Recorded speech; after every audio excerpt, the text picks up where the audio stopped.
Tonton video ini sampai selesai agar Anda tidak gagal paham.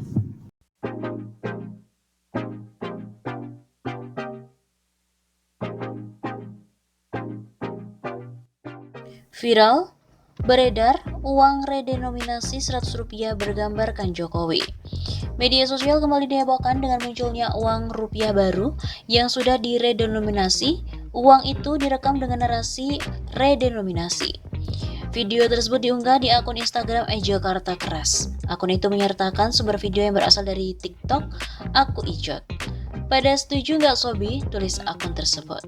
Video itu merekam uang kertas rupiah dengan nominal Rp100. Uang kertas itu berwarna merah dengan tulisan besar Bank Indonesia, beserta dengan logonya, lengkap juga dengan nomor seri. Di satu sisi uang itu terpampang foto setengah badan dari Presiden Joko Widodo, sementara di sisi lainnya bergambarkan Istana Negara. Di dalam video itu juga ada narasi katanya Indonesia mau redenominasi. Dituliskan juga uang Rp10.000 akan menjadi Rp10, kemudian Rp50.000 menjadi Rp50 dan Rp100.000 menjadi Rp100. Kepala Departemen Komunikasi BI, Erwin Haryono menegaskan bahwa BI saat ini belum mengeluarkan uang pecahan baru redenominasi. Dia juga memastikan uang yang beredar dalam video tersebut adalah hoax. Wah kacau, nggak ada, tuturnya singkat pada redaksi Detikcom. Bank Indonesia juga telah menegaskan hingga saat ini belum meluncurkan rupiah baru yang sudah diredenominasi. Pernyataan itu menanggapi viralnya video redenominasi di media sosial. Kepala Departemen Komunikasi BI, Erwin Haryono juga memastikan bahwa uang kertas yang ada dalam video viral itu adalah hoax. Erwin juga menjelaskan BI serta pemerintah memang memiliki rencana redenominasi rupiah, namun untuk menjalankannya akan sangat ditentukan dengan kondisi sosial, politik, serta ekonomi. Walaupun sebenarnya tidak akan mengubah daya beli dari uang yang dipunya, kondisi tersebut akan menentukan akseptasi dari masyarakat. Akhirnya, hal itu dapat diartikan pelesetan atau bahkan hasutan seperti dalam contoh di Instagram. Tadi itu bisa terjadi dalam skala yang luas, hingga kondisi politik, sosial, dan ekonomi yang stabil menjadi sangat penting dalam implementasi dari redenominasi. Begitu tuturnya. Detikcom juga menemukan video tersebut di akun Instagram @jakartakeras dan menyertakan sumber video yang berasal dari TikTok. Dalam video tersebut memang tidak menyebutkan bahwa uang itu merupakan uang baru, namun video itu merekam uang kertas rupiah pecahan Rp100 dengan desain yang baru. Video itu merekam uang kertas rupiah dengan nominal Rp100. Uang kertas itu berwarna merah dengan tulisan besar Bank Indonesia, beserta dengan logonya, lengkap juga dengan nomor seri.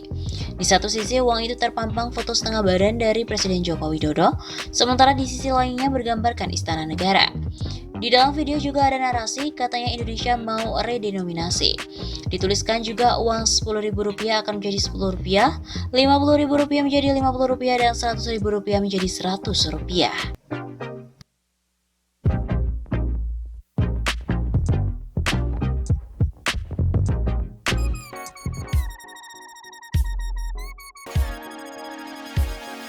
Atasi pandemi, Jokowi malah ruwet sendiri. Ruwetnya rantai komando pandemi. Presiden dan jajarannya ribut soal tidak efektifnya PPKM atau pemberlakuan pembatasan kegiatan masyarakat. Keributan itu sebenarnya tidak perlu jika pemerintah taat pada protokol penanganan pandemi, yang mana sudah diatur dalam Undang-Undang Karantina Kesehatan dan juga PP nomor 21 tahun 2020 tentang PSBB. Sayangnya alih-alih setia dengan protokol yang sudah ditetapkan, pemerintah malah berakrobat dengan kebijakan PPKM yang tidak pernah ada panduannya dalam undang-undang itu. Ada 3 persoalan kenapa kebijakan ini sejak awal tak akan berdampak serius pada pengurangan kasus COVID-19.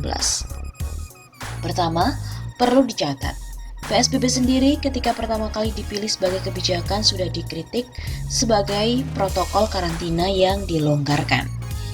Ya, kita bisa bayangkan apa yang bisa diharapkan dari PPKM yang level regulasinya jauh-jauh lebih rendah dari PSBB. Kedisiplinan macam apa yang bisa diraih oleh kebijakan tanggung jawab semacam itu. Kemudian yang kedua, kebijakan ini tidak setia pada rantai komando yang sudah berjalan sejak awal pandemi. Ketika PSBB dipilih sebagai kebijakan oleh pemerintah pusat, inisiatif PSBB diserahkan kepada kepala daerah dengan otorisasi dari Menteri Kesehatan. Meski tidak ideal, karena penanganan pandemi mestinya dikomando secara nasional. Namun kebijakan yang tidak ideal ini setidaknya telah memberikan rantai komando yang jelas. Sementara, kebijakan PPKM ini malah menciptakan rantai komando baru lagi, yaitu Kementerian Dalam Negeri. Perlu diketahui kebijakan PPKM memang dirilis oleh Kemendagri, bukan oleh Kemenkes ataupun Satgas. Bayangkan betapa ruwetnya rantai penanganan pandemi di negeri kita. Di bawah Presiden ada komite, di bawah komite ada Satgas, dan di bawah Satgas ada tim pelaksana. Bisa bayangkan sendiri, belum sampai ke struktur di daerah saja, rantai komando di pusat sudah ruwet seperti itu. Padahal hampir semua personalia struktur tadi adalah anggota kabinet. Kerumitan ini belum juga ditambah oleh mandat kasus penanganan pandemi, sebagaimana yang misalnya diterima oleh Menteri Luhut. Sebagai catatan, Menteri Luhut dan Mendagri adalah anggota komite. Bisa dibayangkan sendiri apa jadinya jika komite bikin kebijakan sendiri-sendiri terkait dengan pandemi. Kemudian ketiga, sesat logika. Kalau kita runut logika rantai kebijakannya, jika sudah menerapkan PSBB, pemerintah sebenarnya tidak perlu lagi menerapkan PPKM. Sama seperti halnya jika sudah menerapkan karantina wilayah, tidak perlu lagi ada PSBB, karena otomatis tercakup. Jadi kalau pemerintah saat ini mengeluh PPKM tidak efektif, maka wacana pengetatan PPKM ini sangatlah lucu. Sebab PPKM yang diketatkan sebenarnya kurang lebih sama dengan PSBB, dan PSBB yang diketatkan akan sama dengan karantina wilayah. Sekarang apa sebenarnya yang dikehendaki oleh pemerintah? PPKM, PSBB, atau karantina? Menurut saya sih sebelum bermimpi keluar dari pandemi, pemerintah sebaiknya berusaha untuk keluar dari sesat logika kebijakan dan juga keluar dari rantai komando yang ruwet tak karuan tadi.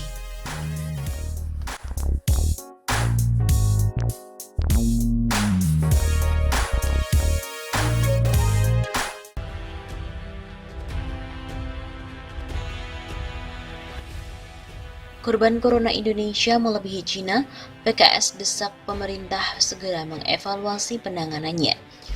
Terbaru, Universitas Oxford memberikan nilai D terhadap kinerja Indonesia dalam penanganan COVID-19.